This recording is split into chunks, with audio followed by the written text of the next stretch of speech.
अभिनंदन करना चाहूंगी, क्योंकि इस गांव में जो स्कूल चल रहा है उनका भी बहुत बड़ा सहयोग इस स्कूल में है।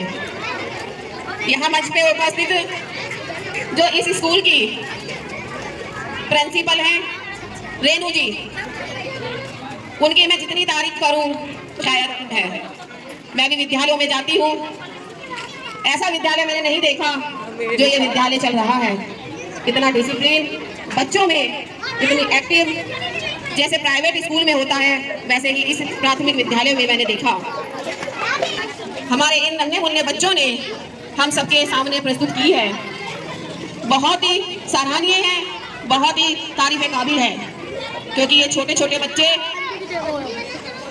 जितनी इनकी तारीफ की जाए कम है, और उनसे ज्यादा उन टीचर्स का जिन्होंने इनको इस कार्यक्रम का सिखाने का काम किया है। आज बच्चों के सभी माता पिता भी उपस्थित हैं। मैं उन बच्चों के माता पिता से गुजारिश करना चाहूंगी कि अपने बच्चों को स्कूल से कभी ना रोकें।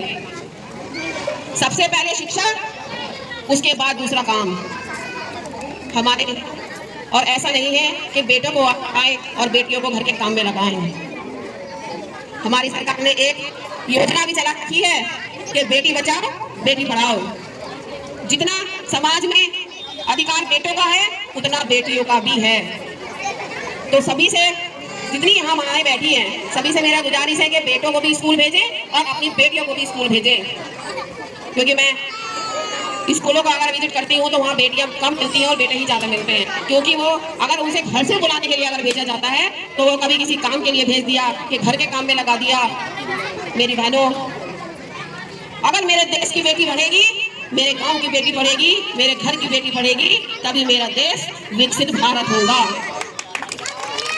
तो सभी मैं माओं से गुजारिश करना चाहूंगी कि अपनी बेटियों को पढ़ाओ और उनको अच्छी शिक्षा दो।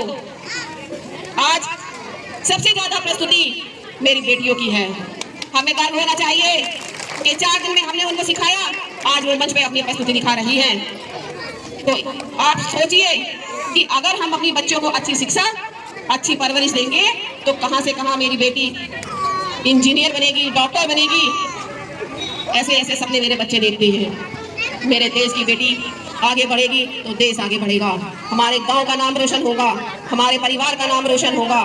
अगर घर की अगर बेटी पढ़ती है तो वो एक घर को रोशन नहीं करती, पूरे देश को रोशन करती है। आप सभी ने देखा होगा कि स्कूलों में बेटियों पे क्यों हम ज्यादा बोलते हैं, क्योंकि अभी भी हमारे अंदर एक कमी है कि हम बेटियों को पढ़ाना नहीं चाहते। जागेंगे हम, जागना हमें पड़ेगा। अगर हम अभी नहीं जागे तो कभी नहीं जा सकते। सभी यहाँ माता पिता उपस्थित हैं। बच्चों को अच्छी शिक्षा, अच्छी परवरिश। और एक बात मैं और कहना चाहूंगी कि सोशल मीडिया, मोबाइल से दूर अपने बच्चों को रखें। छोटे छोटे बच्चों के हाथ में फोन ना दें, क्योंकि आज जो बच्चे हमारे बिगड़ जाते हैं तो वो फोन के कारण। अपने बच्चों को, अपनी बेटियों को थोड़ा समय दें। बच्चों से अच्छी बातें उनको बताएं। अगर वो गलत रास्ते पे अगर जा रही है तो उसको हम समझाएं। एक माँ का फर्ज होता है कि अपनी बेटियों को समझाने का, क्योंकि पिता बाहर के कामकाज में निकल जाता है। हमें अपनी बेटियों की सहेली बनकर, फ्रेंड बनकर अपनी बेटियों से वार्ता करनी चाहिए।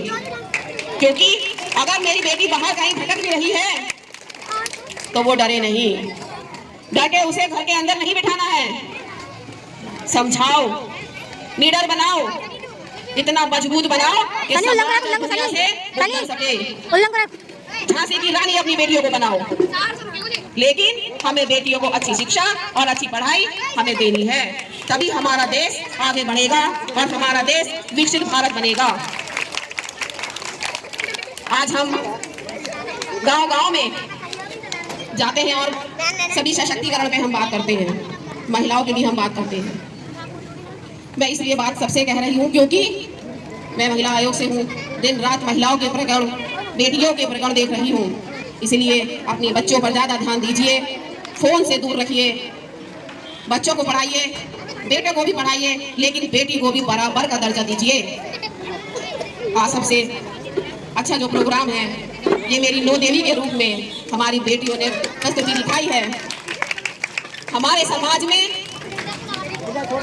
महिलाओं को, बेटियों को देवी का रूप माना जाता है। जो आज आप सबके सम्मुख खड़ी हैं, वो 9 देवियों के रूप में खड़ी हैं। हम इनको नमन करते हैं, प्रणाम करते हैं, सत सत नमन करते हैं। बहुत बहुत धन्यवाद, बहुत बहुत बधाई। धन्यवाद।